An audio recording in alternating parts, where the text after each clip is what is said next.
జై శ్రీరామ్.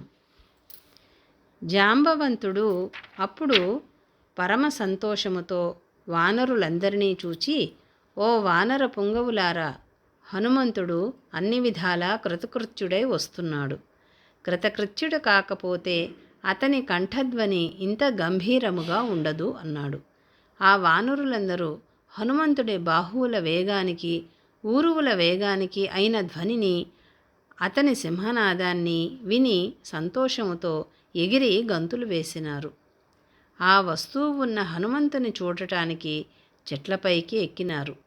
కొంతమంది పర్వత శిఖరాలపైకి పోయినారు.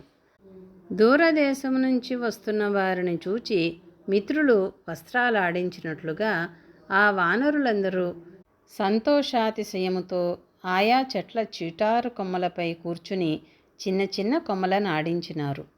అప్పుడు ఆ బలవంతుడు హనుమంతుడు వాయువు పర్వత గుహలలో చొరబడి గర్జించేటట్లుగా గర్జించినాడు.